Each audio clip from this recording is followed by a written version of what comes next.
সেরামিকের জিনিস আমার বরাবরের জন্যই ভীষণ পছন্দের। বাড়িতে আমার অনেক রকমের সেরামিকের জিনিস আমি এনেছি, কিন্তু সেইগুলো অনলাইন থেকে।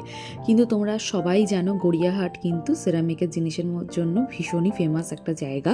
এক কথায় সবাই চেনে সেরামিকের জিনিস মানেই গড়িয়াহাট। তো অনেক দিনের ইচ্ছে ছিল যে গড়িয়াহাটে গিয়ে নিজের হাতে বেছে কিছু সেরামিকের জিনিস কিনবো। তো যেই ভাবনা সেই কাজ, ভাইকে নিয়ে বেরিয়ে গেলাম কিন্তু গড়িয়াহাটে একদিন নিজের হাতে সেরামিকের জিনিস কিনবো বলে।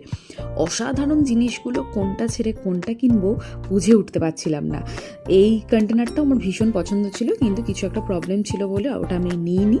এই দুটো কন্টেনার নিয়েছি, একটা সেরামিকের জার নিয়েছি, তারপর একটা সার্ভিং ট্রে নিয়েছি, সার্ভিং বোল সেট নিয়েছি, একটা স্মুদি কাপ নিয়েছি। তো ভীষণ সুন্দর সুন্দর কতগুলো জিনিস নিয়েছি।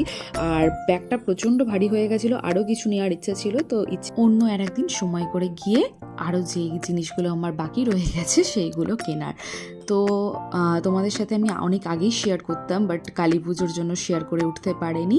আমি কিন্তু অ্যামাজন থেকে একটা মাইক্রোওয়েভটা রাখার জন্য একটা সেলফও কিনেছি। তো সেইটার জন্যই আরও সেরামিকের জিনিসগুলো কিনলাম, যেগুলো রাখলে ভীষণ সুন্দর লাগবে। আর ঘর গোছাতে আমার সত্যি কথা বলতে ভীষণই ভালো লাগে।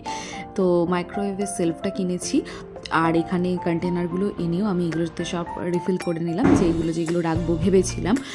আর একটা নুনের সেরামিকের জারও কিনেছি, সেটা এখানে দেখাতে পারিনি, ওটা নেক্সট ভ্লগে কোনো একটা সময় দেখিয়ে দেব। তো দেখে জানিও প্লিজ কেমন হয়েছে জিনিসগুলো।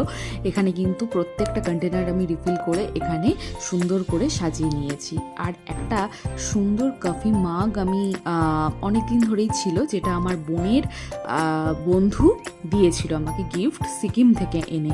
তো সেই সেই কফি মাগটাও ভাবছি আমি এখানেই রাখবো। আর এখানেই মানি প্ল্যান্ট গাছটা রাখলাম, ভীষণ সুন্দর লাগছে, একদম আলাদাই শোভা বাড়িয়ে দিয়েছে। এই মানি প্ল্যান্ট গাছটা না অনেক বড় হয়ে গেছিলো, এটা কাটিং করে মা একদম সুন্দর সাইজের করে দিয়েছে। এই যে কফি মগটার কথা বলছিলাম, এটা ভাবলাম যে এই জায়গাটাতেই রাখার জন্য বেস্ট। তো আমি পুরো সুন্দর করে সাজিয়ে নিয়েছি। কেমন হয়েছে সাজানোটা অবশ্যই কিন্তু কমেন্ট করে জানিও। নেক্সট ব্লগে আবার দেখা হচ্ছে।